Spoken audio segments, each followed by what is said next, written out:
Welcome back. Welcome back. Hope everyone is doing well. This week we have we're going to learn a Gemara. The story is interesting. Story is interesting, but I think that what we're going to uncover and the learning that is going to be triggered by the actual Gemara is going to be even more beautiful, and therefore I look forward to sharing this Gemara and sharing this thought with each and every one of you. Let's just begin. We know that our religion, our heritage, our tradition is rich with paradigmatic leaders, and it's these leaders that ultimately we try to emulate. Right? I don't know if there's another religion that has so many biographies, so many books written about just the lives of the Gedolim, of Chazal. Art Scroll has made a business of rabbi biographies and tzaddik biographies. And what we do is, when we try, and these books do it, and we always, when we're learning about our leaders and our role models, we have to try and identify really why these particular people have risen to the top. Why have they, how and why have they become who they are? How have they become really the cream of the crop? And we have to look for, ultimately, the secret sauce, or what's the quality that really makes them, or made them stand out. So we're going to see a Gemara about David HaMelech, and David HaMelech is obviously one of our greatest leaders, right? We know that he is the progenitor of Mashiach. The Messiah is ultimately going to come from David HaMelech. We invite David HaMelech into our sukkah. He's he made it at least to the top 7, right? The 7 ushpizin that we invited to the sukkah on Sukkot. So therefore, it's going to be no surprise that Chazal seek to see what made David HaMelech extraordinary. And in doing so, when they are looking for that midah of his, we, as the beneficiaries, we receive we got really a timeless model of what leadership really looks like. So the Gemara is going to see and is going to try to pinpoint David HaMelech's unique conduct as a leader, and through witnessing his unique conduct as a leader, we're going to understand really what made David HaMelech really so special. So here we go. The Gemara is found on Daf Dalid Amid Aleph, right near the top of the page, but it's source 1 on our sheet. The pasuk in Sefer Tehillim says, "Shamra nafshi," please Hakadosh Baruch Hu, guard my nefesh, guard my soul. Right? Usually in Tanakh, when we use the word nefesh, it actually means my physical body.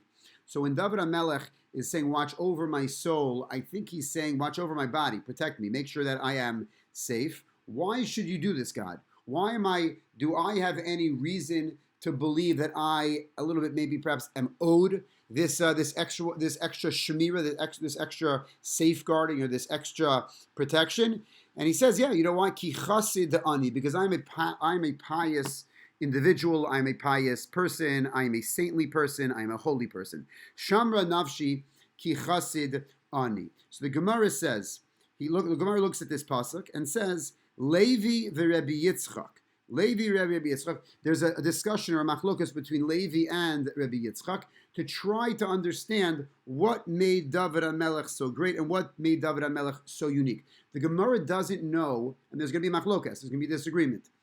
The Gemara doesn't know which statement is Levi or which opinion is Levi's and which opinion is Rabbi Yitzchak. But it does know that one of them is Levi and one of them is Rabbi Yitzchak. Who said what is obviously not the important piece of the Gemara.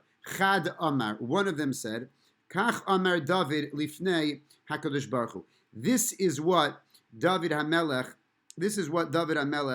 has said in front of HaKadosh Baruch Hu. Ribono Shel Olam, refers to God as the Ribono Shel Olam, the master of the word. Lo chasid ani. Lo chasid ani? Am I not a chasid? Meaning, aren't I an important person? Aren't I a good person? Shekol malchei mizrach umarav yeshenim ad shalosh shaos. That all the other kings, the rulers, the sovereigns, the monarchs of the Mizrach umarav, of the east and the west, they all yeshenim ad shalosh shaos. They all get up at the 3rd hour of the day. Once the sun has been out, right, into the 3rd hour of the day. Va'ani, but however me, Chatzos laila akum lahodos lach. And the Gemara on the previous page spoke about that David HaMelech would get up at Chatzos, at midnight, to learn Torah and to engage himself, to involve himself with learning and with ruchnius, with spirituality, throughout the entire night. He would go to sleep, I guess, earlier, obviously, but he would get up Chatzos laila akum lahodot lach. First of all, the Maharsha asks, why is it that David HaMelech refers to Shekol Malchei Mizrach Umarav? Why Mizrach and Marav? What about why east and west? Why not north and south? So he says, just interestingly, that the world is not really populated in the extreme north and the extreme south, but the world is populated the entire, I guess, circumference of the globe in terms of east and west. But the extreme north and the extreme south is really unpopulated. So, what is David HaMelech doing? We're going to have a couple of words of introduction. Why is it important that David HaMelech tells us when he wakes up? But he's saying that he's waking up earlier than everybody else.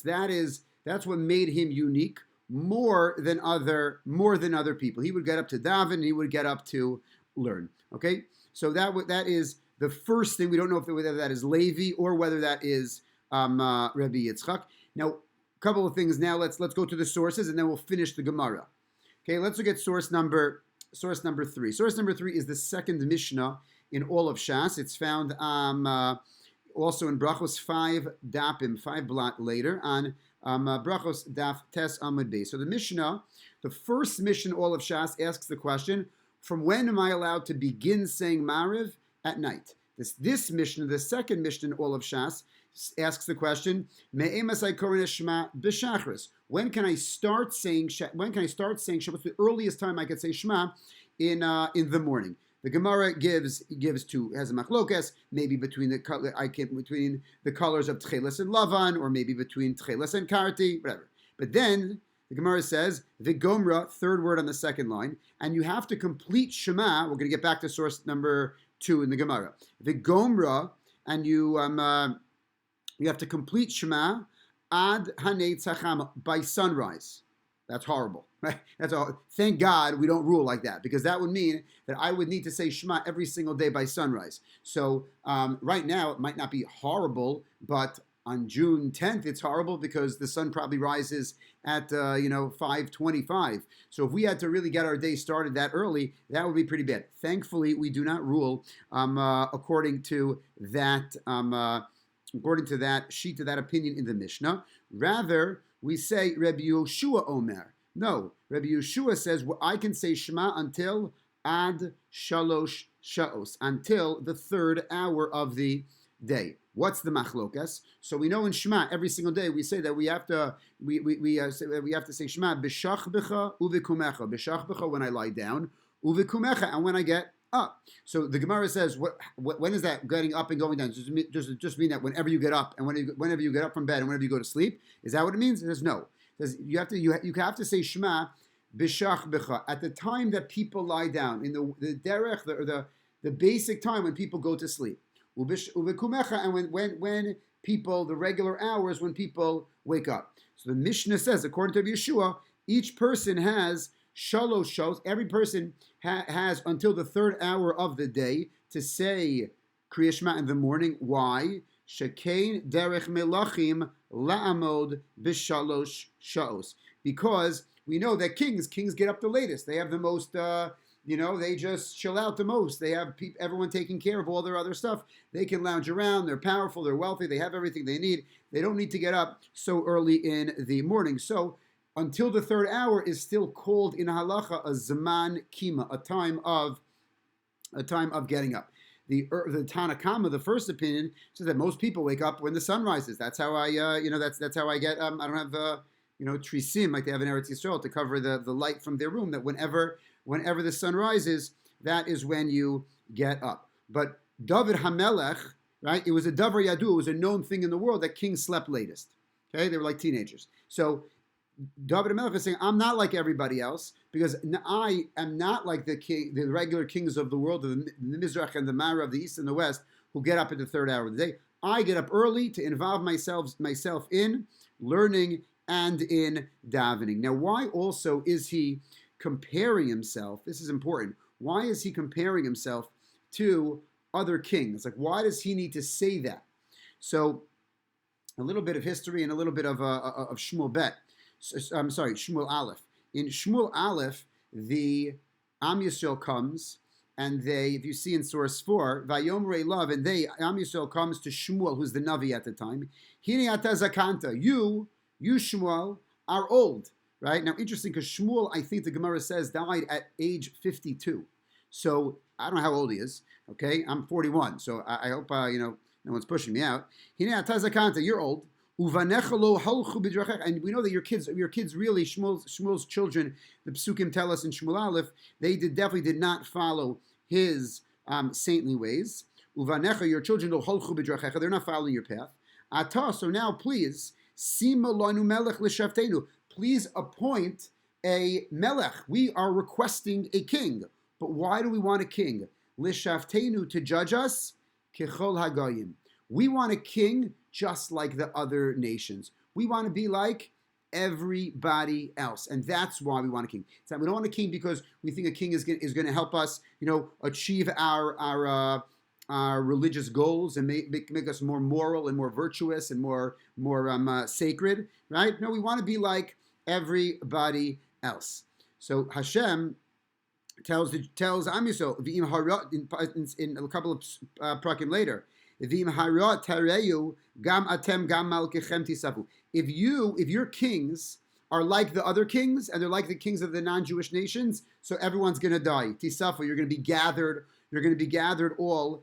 You're going to be gathered all together. So David HaMelech is making this statement to make sure to almost say, God, you know that we are not like other kings. We are different. I am different than other kings. So let's go on. That was the first. David is unique because David HaMelech gets up early. Now we are on the third line of the second source, back to the Gemara, which is the main source. V'idach, and the other one, meaning Levi or Rabbi Yitzchak, he gives his explanation of the pasuk when the pasuk says ki chasid ani, what makes me so pious? It's not getting up early and learning and davening. Rather, to this opinion, it's kach amar David lifnei HaKadosh Baruch Hu. This is what David said to HaKadosh Baruch Hu, Ribono shel olam, master of the world. Lo chasid ani, I am not a chassid. Shekol malchei mizrach umarav yoshvim agudos bichodam. Because all the other kings of the world, remember, he's comparing himself to the other kings, like what we said for Shmuel Aleph, that he needs to differentiate himself from the other kings. Okay, so all the other kings, yoshvim agudos bichodam, that they all sit amongst themselves in little groups. He's in their own company. The kings only only surround themselves with the higher ups, with the aristocracy, with the upper class, and with the important people in their communities, in their societies, in their world. But as for me, David HaMelech says to Hashem, Yadai miluchlachot b'dam u'v'shafer u'v'shilya. But as for me, my hands are miluchlachot. My hands are dirty, b'dam, with blood, u'v'shafer, with embryos, u'v'shilya, and with like the afterbirth, like the placentas of women, which I examine. Kedei letar isha lebala. Right? He basically the Gemara is saying, David is saying, I would paskin nida questions. I would paskin nida shilas. Why? Kedei letar isha lebala, so that I could allow a wife to now rejoin and to be intimate once again with her with their husbands. Kedei letar isha lebala v'lo od. So the first thing he says, he's different because he answers these nida shilas, right? And not only this, elakol masha ani oseh ani nimlach b'mifiboshes Rebbe. But not only that, also you know what else I do? Everything I do, I ask Mephibosheth. I always ask Mephibosheth. Who was Mephibosheth? Mephibosheth was Shaul, right? David HaMelech followed he followed Shaul. David HaMelech, there was a song. Ish Boshet was in between for a little bit. Was in between Shaul and David HaMelech. But Mephibosheth was Shaul's, I think he was his grandson. I think Shaul's son was Yonatan, and Yonatan's grandson was Mephibosheth, right? And he would say, I would answer this question, But then every time I would answer this question, I would go, I'm the king. I would go and I nimlach Mephibosheth's Rebbe. I would go and I would consult with Mephibosheth, my Rebbe, my teacher, who was obviously a tremendous Talmid Chacham. Va'omerlo, and I would say to him, Mephibosheth's Rebbe, Mephibosheth's my Rebbe. Yafeh Danti, did I adjudicate properly? Yafeh Chiyavti, right? Was it good that I said this person was chayev? Yafeh Zikisi, was it good that I said the person was zocheh, meaning gets it? Yafeh Tiharti, was it okay that I said that the person was tahar? Yafeh Timeti, basically would consult and say, the way I paskin, the way I ruled, did I do a good job? Velo boshti. He said, I was never embarrassed. I'm the king of Israel. I wear a crown, right? And he would still go and say, did I do it correctly? Tana, lo Mephibosheth Shmerli Ish Boshet. No, there's an opinion in the Gemara that Mephibosheth was really Ish Boshet, was Shaul's son, right? But this is the important part. Velama Nikra Shemo Mephibosheth. Why was he called Mephibosheth? Shehaya Mevayesh Pnei David Behalacha. Because he was so wise. Either he sometimes would tell David that he was wrong, or that just I embarrassed him in learning because I just knew much more than him, and the fact that I was the greater Talmid Chacham was I guess embarrassing enough to David HaMelech. So let's try to understand this Gemara. We have this Rebbe, this Laban Yitzchak. What made him unique? Was it that he got up early in the morning, or was it that he answered that he would ask the questions of these women? So first of all, I'd like to say it's interesting in terms of answering the questions. The second half of the Gemara. Actually, let's do one quick thing. Let's go to source 6. Source 6. There is another opinion that's not quoted in the Gemara, but is quoted in the Medrash Tehillim on this specific pasuk. And why is it? Here the Medrash is picking up why specifically a chassid, right? Our Gemara is focused on what made David great or different, but not dafka the word a chassid. Shama nafshi chassidani, kadosh baruch hu nika chassid. The Medrash says that based on a pasuk in Sefer Yirmiyahu, okay, where the pasuk is chassid ani nu'um Hashem, I am a pious person, I am a chassid. So, right, the Gemara is saying Kadosh Baruch Hu is called a chassid. So how, if David HaMelech is going to call himself a chassid, and God is a chassid, there must be a tzad hashava. There must be something similar between the two. The David kara atzmo chassid. Okay, second line of Surah 6. Amar Rabbi Abba b'shem Rabbi Alexandri. What does he say? He says, Kol mi sheshomea kiloso v'shosek. Any person who hears the naysayers, the negative people, the people that are cursing them, v'sipek b'yado, and holds it in, right? Limchos, and he doesn't take revenge, or he doesn't reprove them, he doesn't yell, he doesn't answer, he doesn't respond. Nase shutef lakadosh baruch hu, right? He becomes a partner. You hear people saying, you're a bad this, and you stink at that, and you have no this, and you are horrible at that, and you don't respond. You become a shutef lakadosh baruch hu. Because people say that to God also, the Medrash goes on and saying. And that is similar. The Medrash doesn't say this line, but there's a well-known line, the Gemara in Shabbos on Peiches, it's the last source on your sheet, Shomin cherpasan ve'enam meshivin, that there's a great quality when a person doesn't answer every single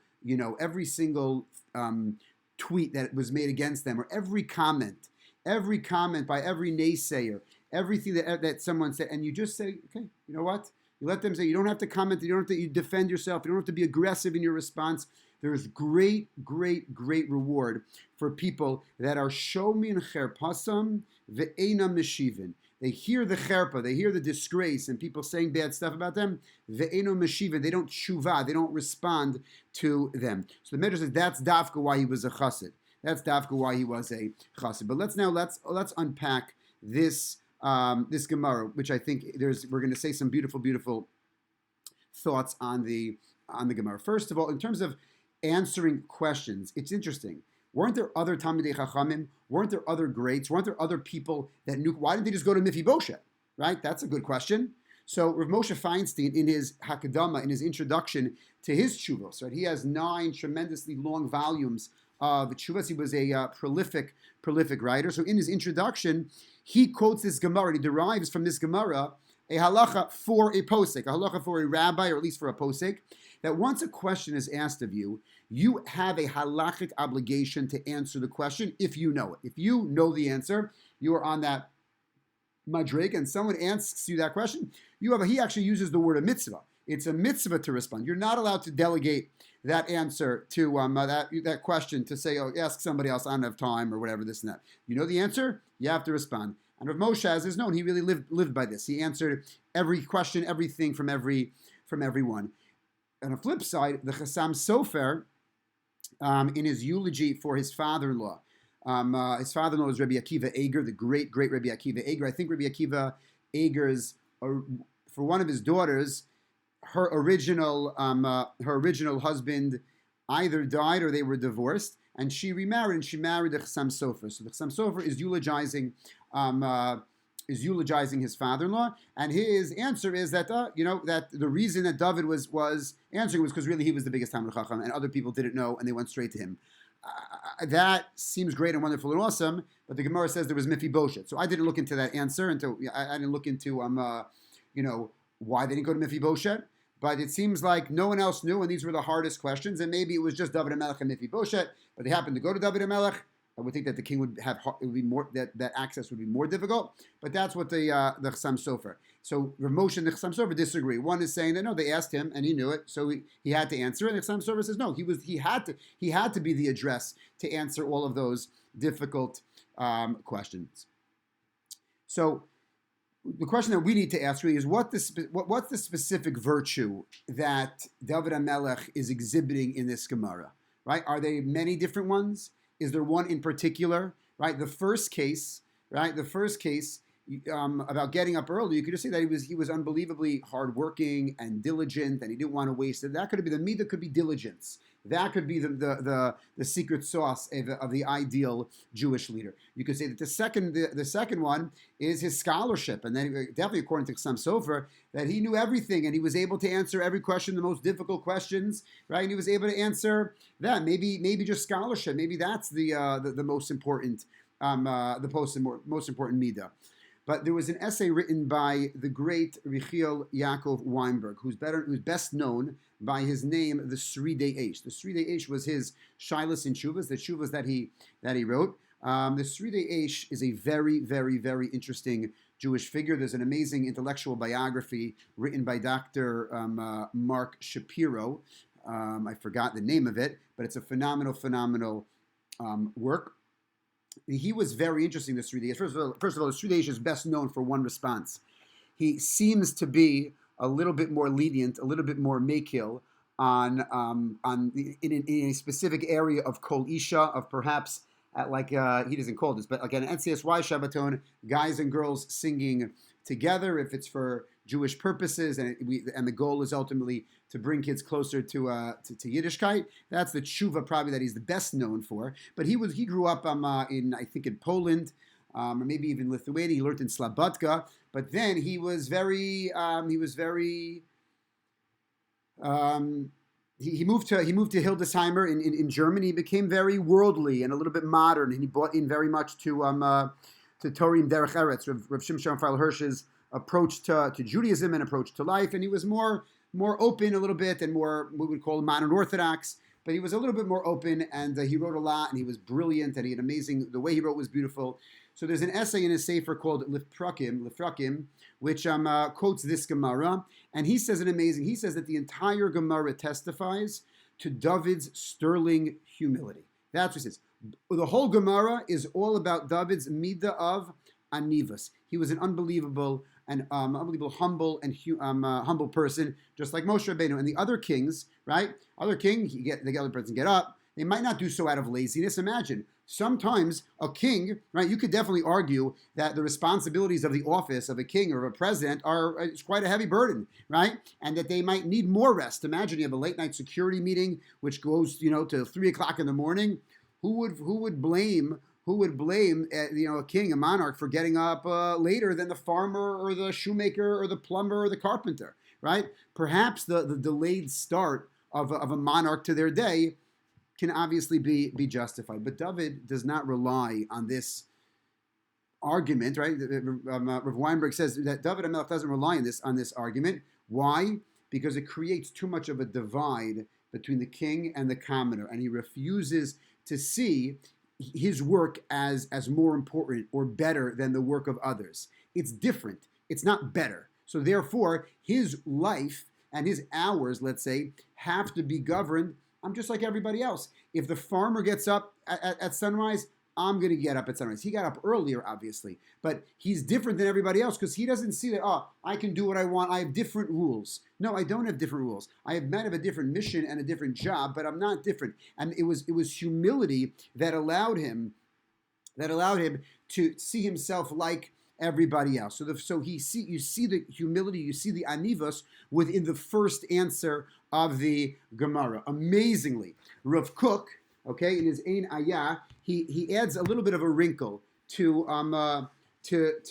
this idea, and he says a beautiful idea. He says that he posits, or he puts forth that a leader can't really, you could say the fact that David HaMelech got up in the middle of the night, got up super duper early, and he was obviously went to sleep probably late.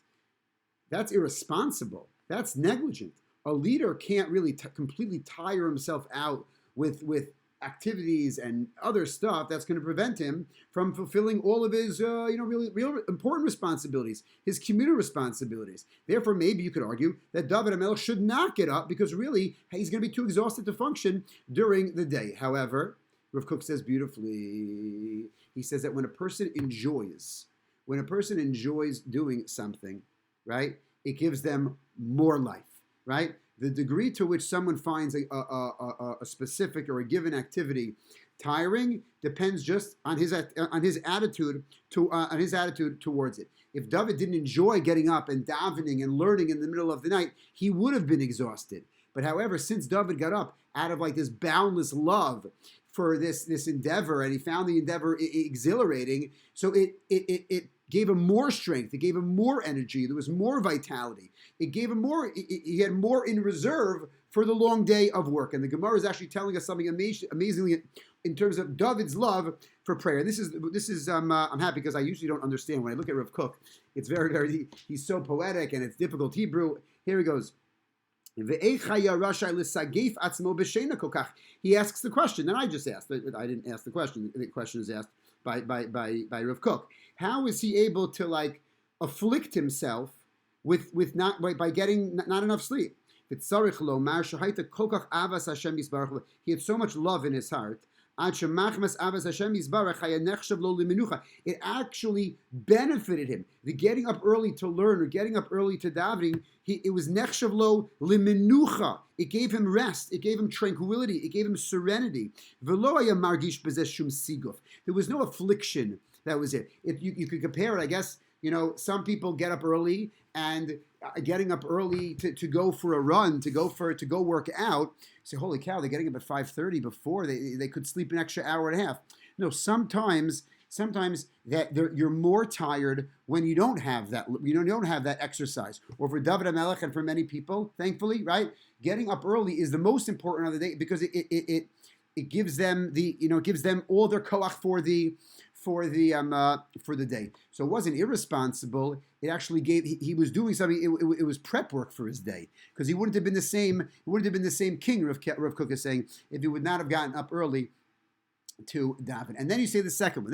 Then now we're going back to the Sridei Eish in his Lefrakim. That the second interpretation of David HaMelech of his virtuousness, right, also indicates his anivas, his humility. That kings have to, as we know, kings address national issues on a very broad scale. They're dealing with national security. They're dealing with economic stability. They're dealing with socialness, right? Social issues, social cohesiveness, as we know. And that obviously dominates their daily schedule and their daily routine. However, David HaMelech was obviously no exception, right? We know he was a warrior, and there was a lot of issues with the economy that David HaMelech took on his shoulders. However, many people that tackle the big issues forget about the small issues, or dealing with have a wide gaze, forget about the here and now, the people that are in front of them, right? They view themselves as dealing with the most important issues of state. However, That was not David HaMelech. David HaMelech reminds, even the grand visionaries amongst us, that they can't have only a broad focus. They can't allow the broad focus to blind them. They need to see each and every specific human being, and that is shown by saying there was a husband and a wife, and David HaMelech, right? David HaMelech took the time to say, no. I want to help the Goldbergs, the Katzes, the Schwartzes, the whomever. I'm going to take it under. Yes, I'm dealing with national security. Yes, I'm dealing with issues in the economy, right? But I'm never going to ever forget about the little people who David HaMelech didn't view as little people, and that once again that speaks to this virtue, this midah of David HaMelech, which where Weinberg boils down to his midos. Now, I'm going to get back to one beautiful thing about humility, just to close off. But the Eitz Yosef, which is one of the mefarshim in Yaakov on a piece of Aggada, he points out that there are two interesting halachic points from this second case. From this second case of him answering the nida shailas between the husband and the wife. So the Gemara in Kiddushin, the Gemara in other places also, goes through many different types of people and asks, right, a father, a parent, there's a modicum of respect, there's a level of kavod that a child has to have for their parent. So is a parent allowed to forego their honor? Am I allowed to? My kid wants to sit in my chair at the dining room. Am I allowed to say, yeah, don't worry about it?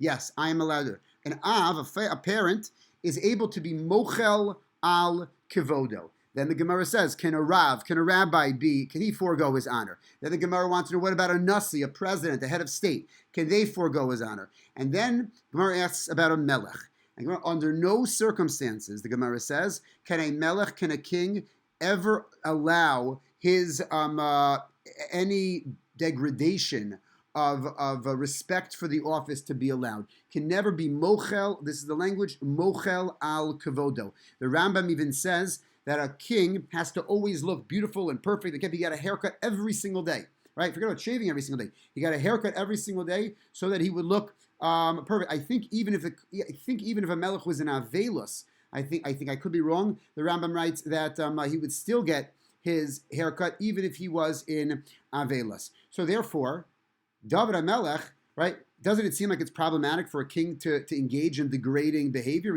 It's blood, it's a woman, it's definitely issues of privacy, right? So what really allows David HaMelech to get really his hands dirty, figuratively and literally, right, with the messier aspects of halacha? Why is he allowed to do that, right? Isn't that being mochel on his kavod?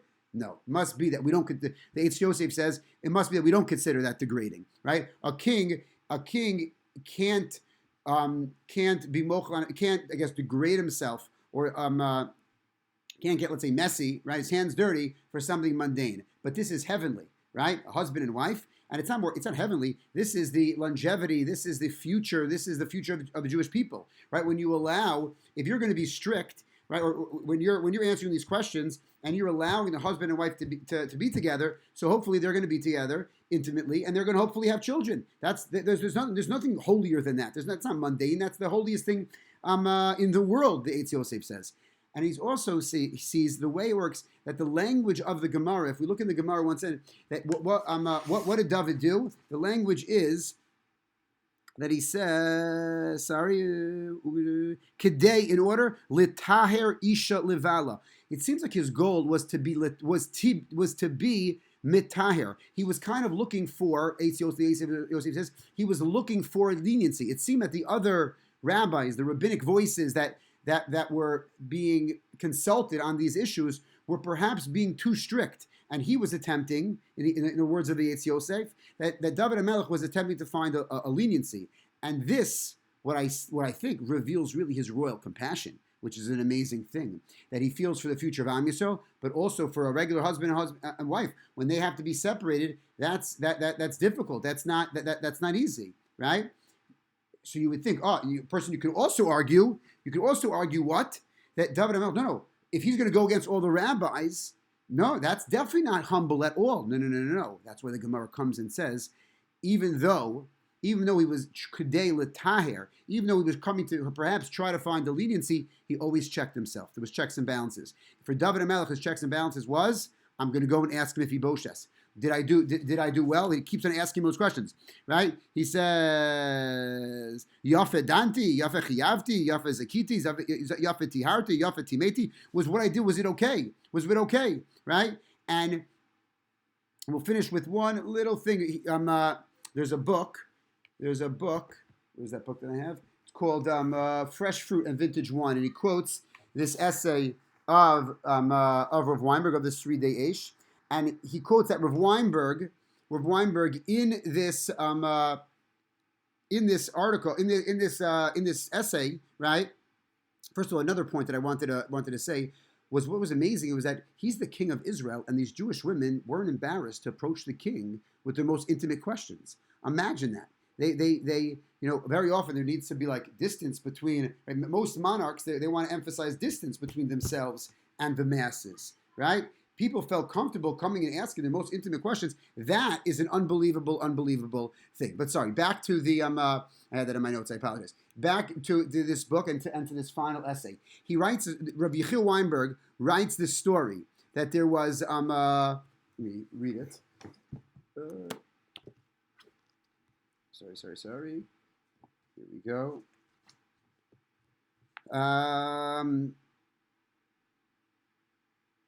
Okay, so he's to convey. He writes to convey how awkward, how unusual David HaMelech's humility was for a king. Reb Weinberg tells a story about the Emperor Nero. I'm not sure. Nero was a man of diverse talents, he writes, but had a poor singing voice. Nevertheless, precisely for this reason, Nero wanted, even though he had a bad voice, he wanted to hear lavish praise for his singing. Despite his awareness of the truth, he wanted his subservience, he wanted his courtiers to praise him for the beauty of the vocal music he offered. This made him much happier than the praise for genuine talent. What a pathetic human being. He stunk at something, and he needed everyone to tell him that he was so amazingly awesome. How disgusting and pathetic is that? But really, that's the norm in royal arrogance. But our Gemara, Rav Yechiel Yaakov Weinberg, the 3-day Eish in Lefrakim, tells us that our Gemara really is showing that David HaMelech is not interested in stressing that at all, right? He's not interested in stressing his greatness, right? He's not stressed in divorcing himself from the common man. His greatness is because he doesn't see himself as great. He might know that he's great, as you see from Chassid Ani, right? The Gemara says, I'm great because I do this. But it wasn't Chas v'Shalom in a boastful way at all, right? He was one of the people as much as he possibly could do. And that perhaps is the ideal virtue, the ideal midah, the secret sauce in all, or many, and hopefully all, of our revered Jewish leaders. Have a great week.